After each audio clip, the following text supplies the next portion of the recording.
On June 25, 1944, on the sheer rock face of Fort du Roule, looking straight down on the port of Cherbourg, the Normandy battlefield was locked in absolute deadlock. The German fortress on the high ground dominated the entire area, machine guns positioned for for fire, defensive artillery covering approaches from the sea and from the hillside. Any American unit that tried to raise its head was immediately pinned down by precise and continuous fire. Corporal John D. Kelly stood right at the edge of the cliff, where the last bit of cover from the soil ended. In front of him was an exposed near-vertical rock slope, completely open to fire from above. Below, German gun nests fired steadily, burst slamming into the rock, sending fragments flying with each explosion. Behind Kelly, his unit was pinned in low ground, formation broken, casualties mounting with every passing minute. The commanding officer had left the area to handle another axis of advance. Communications were down. The battle continued on momentum, but without clear direction. Amid the cold sea wind gusting up from the harbor, and the relentless crack of bullets hitting the cliff, there was no sign that this stalemate was about to break. John D. Kelly carried no special plan, nor had he received any orders beyond his original assignment.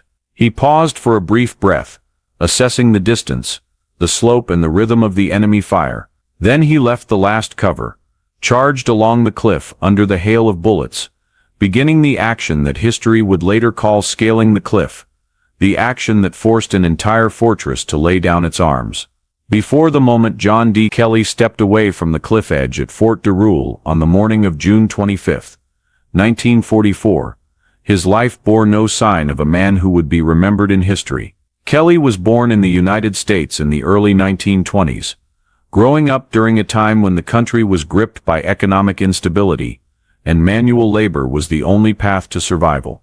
His family was ordinary working class, with no military tradition, no stories of heroic deeds or honor passed down through generations. Kelly's youth was tied to factories, warehouses, repetitive jobs that demanded personal discipline more than personal ambition. When the United States expanded the draft in 1941, enlisting was a practical step for him. Civic duty, a steady paycheck of a few dozen dollars a month, and a clear path in an economy that had not fully recovered. In the Army, Kelly was not trained to be an officer, nor prepared for strategic planning or high-level decision-making. By 1944, he held the rank of corporal, a familiar middle position in American infantry, where a soldier had enough experience to lead a small squad, usually 8 to 12 men, but remained entirely outside the chain of operational decision-making. His file was thin, his name never appeared in propaganda dispatches, and if he were killed, he would be just one line in a casualty list, like hundreds of thousands of other American soldiers in World War II. It was that very anonymity that shaped the man Kelly became.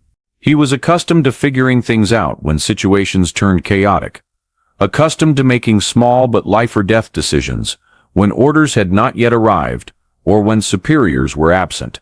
Through previous campaigns, Kelly had repeatedly taken on tasks left hanging by circumstance, not because he was assigned heavy responsibility, but because if no one stepped up, the consequences would fall directly on the men beside him.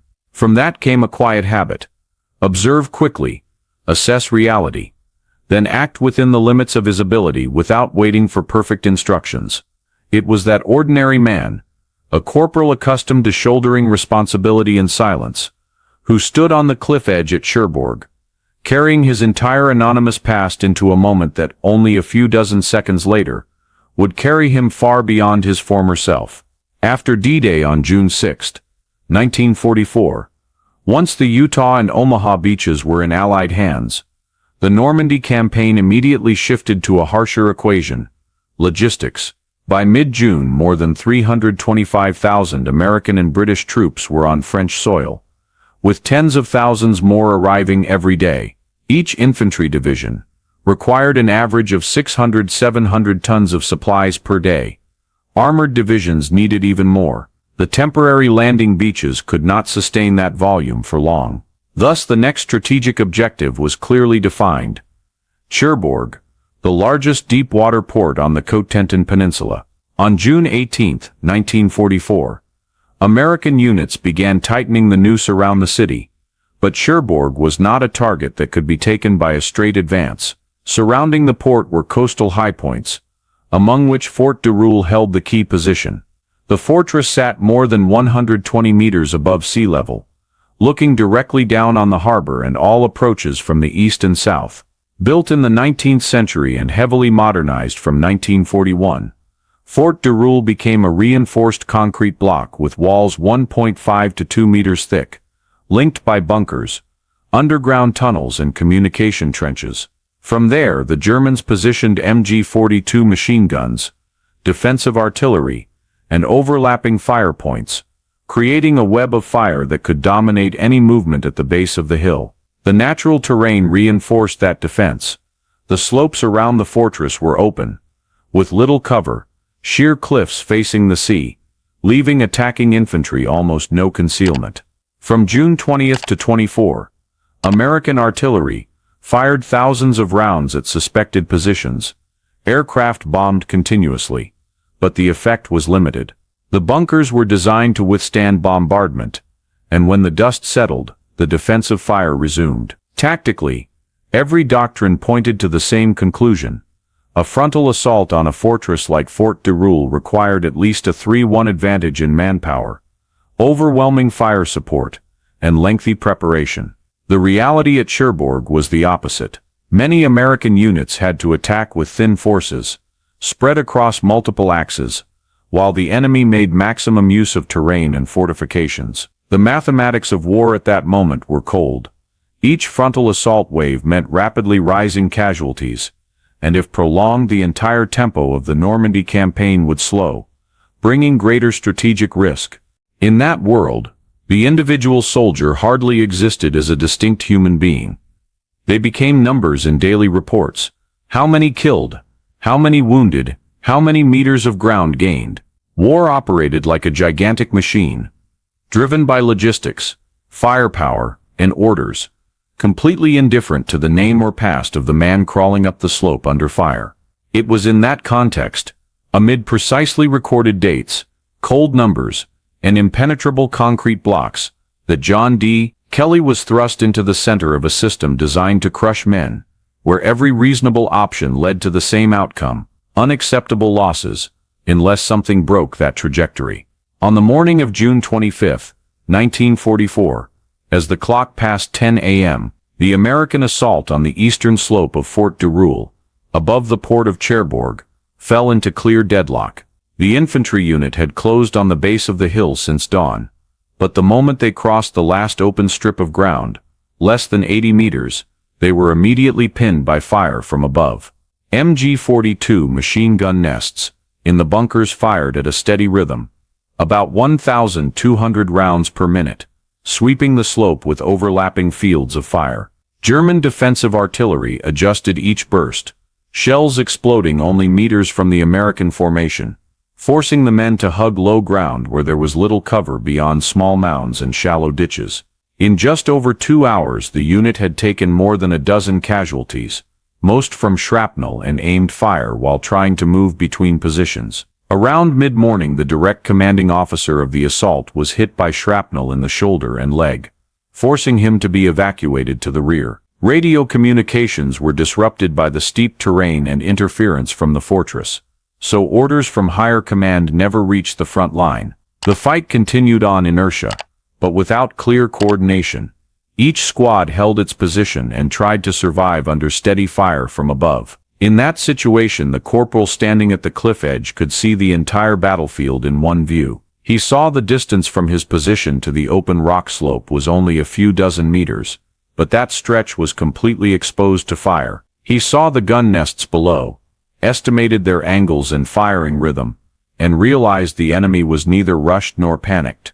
The fortress still operated like a system designed to hold back a much larger force. When he looked back, the men of his unit lay flat, pressed into the ground, unable to advance further and unable to withdraw safely. Time now became a measurable factor. Every 10, 15 minutes another man was hit, and if this continued until noon the number would rise to an unacceptable level for an already under-strength assault. Two possibilities appeared before him, with cold clarity. The first was to stay put, waiting for new orders or a heavy enough bombardment to silence the upper bunkers. That meant the unit would continue to be ground down bit by bit while the fortress retained the initiative. The second was to act immediately, stepping outside the framework of the original battle plan.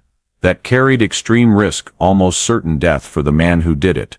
But it was the only path that could introduce a variable strong enough to break the immediate stalemate. That choice was not made in quick discussion, or by formal order.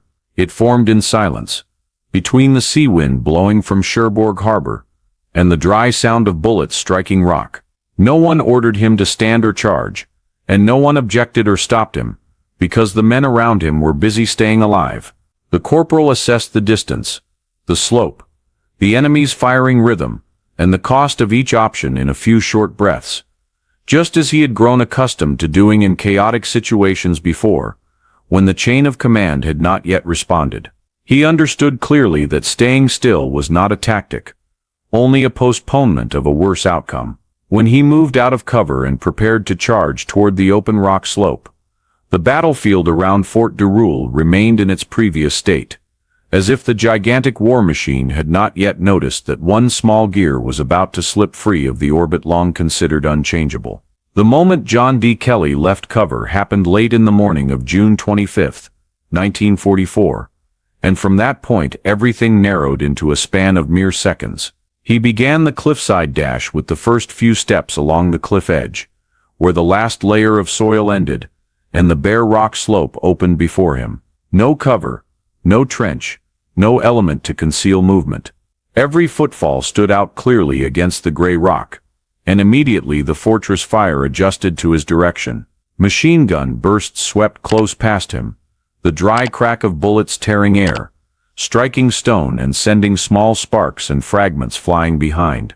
He ran along the rock edge, keeping his body as low as possible while maintaining speed, the distance between him and the lower fire points shrinking with every stride. Each meter gained could be measured in time, less than a second per step, a few seconds per dozen meters. Artillery shells exploded closer, earth and rock shaking underfoot. But he did not stop. His breathing grew rapid and heavy, not from fear but from the body being pushed to its limit. There was no time to think about what would happen if he slipped, or if a bullet found the right angle. All that existed now was the moving body, the terrain unfolding ahead, and time compressed into a continuous stream. He felt clearly each foot placement on the rock, each shift of weight to maintain balance on the steep incline.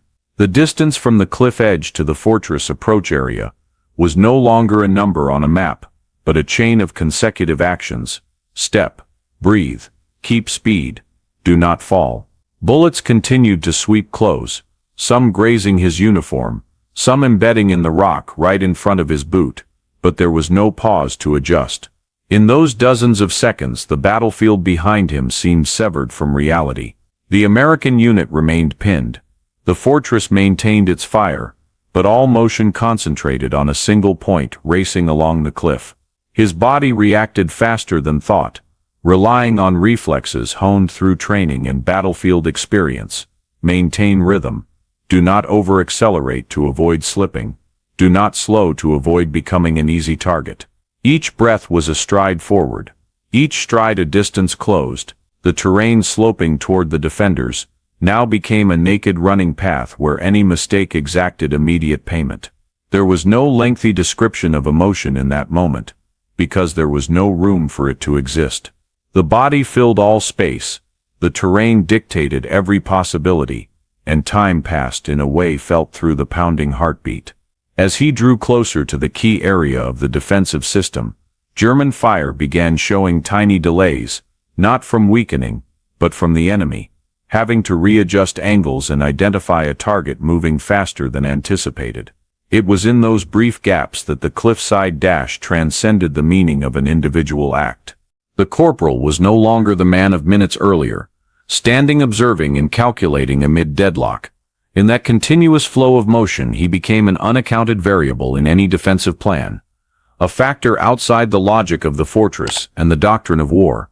When the final strides carried him past the most dangerous section of the cliff edge, dozens of seconds had passed since he left cover. It was a span short enough to escape detailed combat reporting, yet long enough for one man to leave his former state behind. From that moment, the corporal was no longer merely an element swept along by the war machine. Body, terrain, and time fused into a single act, and that act opened what minutes earlier had seemed impossible. When Kelly cleared the most dangerous cliff edge section and approached the key area of the Fort du Roule defensive system late in the morning of June 25, 1944, everything unfolded so quickly that no new order could form. From the fortress perspective, his appearance did not match any pre-calculated defensive scenario. Fire, originally positioned to counter advances from the hillside or roads below, suddenly had to adjust to a target moving along the cliff edge at a hard-to-define angle. In the first few seconds, German gun crews reacted on instinct. Some continued their old rhythm, others tried to swing barrels to track the new target, creating short but fatal gaps in a fire net designed to have none. Panic did not show in shouts or disorderly actions, but in overlapping decisions. One gun crew believed the target was eliminated after losing sight behind a rock outcrop. Another assumed it was a feint and kept fire concentrated on the American unit below. In those dozens of seconds, information flowing through the fortress became contradictory. Short commands were shouted amid gunfire and explosions, but it was no longer clear who commanded which sector. John D. Kelly exploited that very overlap to gain the final meters. The distance between him and the fortress' critical positions closed rapidly, and when he appeared at an unexpected angle, their reaction shifted from calculation to reflex. A few German soldiers abandoned positions to find new firing angles, unintentionally exposing communication corridors and control points that formed the backbone of the defense. In less than a minute, a chain reaction began spreading. One group of German troops believed American forces had penetrated deep into the fortress and tried to fall back to protect the temporary command post. Another misinterpreted it as the sign of a large-scale breakthrough and began destroying documents and seeking escape routes. Orders passed down were fragmented by confusion and lack of information, turning what had been a tightly operating system into a collection of disjointed actions. The fortress was not defeated in the traditional sense of war. No all-out assault, no moment of a victory flag planted on the high point. Instead, its defensive logic collapsed when a small variable broke the chain of foundational assumptions that all threats came from below, that crossing fire would always pin infantry, that command could retain control in every situation. In reality, it took only a very short time for those assumptions to lose effect. When the corporal appeared at the key position, not with overwhelming force, but with an unanticipated presence, the entire system began reacting to its own fear. A few close-range shots rang out, violent and hurried, but they did not last. The remaining German soldiers, facing broken command and no longer certain where the safe line was, began dropping their weapons. The decision to surrender did not come from a clear order, but from a rapidly spreading realization that every structural advantage of the fortress had vanished in an instant. When hands rose and rifles clattered onto the concrete, the silence arrived as abruptly as it had been shattered. From the corporal's approach to the key point until the first white flag appeared, less than a minute had passed. There was no time for a sense of triumph, no prolonged moment to register what had just happened. The fortress surrendered almost instantly, not because it was crushed by firepower, but because the system built to control every possibility had lost the ability to control itself. Right after the fortress at Fort du Roule laid down its arms, at noon on June 25, 1944, the battlefield did not erupt in cheers as familiar visions of victory might suggest. American troops advanced cautiously, each infantry squad leaving positions pinned all morning, crossing the shell-fragmented and rock-strewn slope to occupy the now silent bunkers. Soldiers entered the fortress with weapons ready, checking every corner of tunnels and passages, wary of a final shot that could come at any moment. But no shot came. The remaining German troops gathered in the inner courtyard, weapons placed on the ground, faces weary and bewildered rather than terrified. Just minutes earlier, the place had been a sealed defensive system. Now it became an empty space of fighting will. When the gunfire ceased completely, the only sounds left were sea wind blowing through concrete slits, and the dry clack of American infantry hobnailed boots on stone. American officers began collecting information for after-action reports, but from the start articulating what had happened proved difficult. Standard reports demanded clear sequence, orders issued, units advancing, supporting fire, results achieved. Here many elements did not fit that template. No formal order for the decisive action, no organized assault in standard formation, no prolonged firefight at the moment of collapse. What occurred fit into less than a minute yet changed the situation across the entire area. Officers recorded times, prisoner counts, captured bunker positions, but when reaching the explanation for the surrender, the language grew cautious and uncertain. The corporal, who had run along the cliff edge, was not called forward for immediate interview. He was not asked to recount details of his action, nor questioned about motive or personal feelings.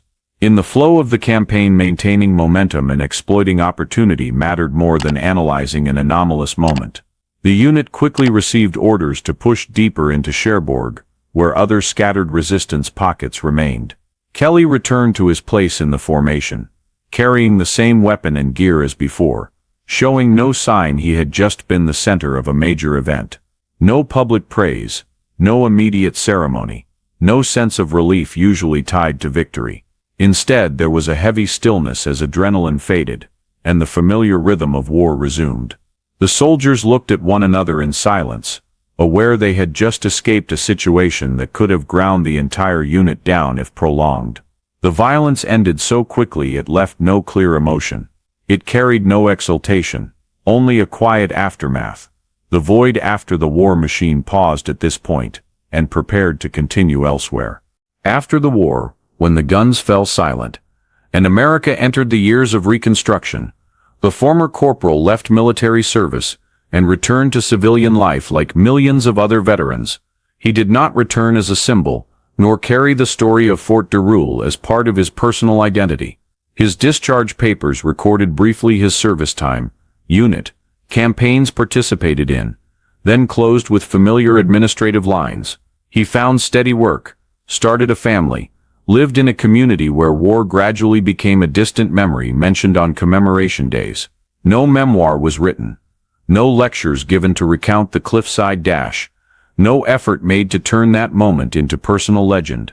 For him it was just one day in the war, a decision made in dozens of seconds, then swallowed by the continuous flow of history. Over decades, the story of the fortress on the Cherbourg Heights sank deeper into military reports, archival documents, and brief footnotes in Normandy campaign histories. The numbers remained: dates, locations, prisoner counts, advance rates. The corporal's name was rarely mentioned, because his action did not easily fit familiar patterns. It was not a collective charge, nor a prolonged battle illustratable by clear tactical diagrams. Over time, Fort du Roule became a historic site visited and referenced as part of the Cherbourg campaign, while the act that collapsed its defensive logic survived only as a faint detail for those who did not dig into the records.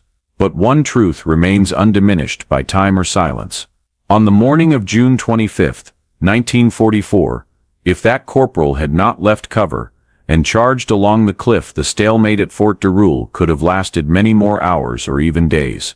In that time, American unit casualties would have continued rising, and the advance into Cherbourg would have slowed with unpredictable strategic consequences. That needs no praise to hold meaning. It exists as a simple calculus of war. Other soldiers survived, not because of a perfect plan, but because of a moment of initiative that broke from the ordinary orbit.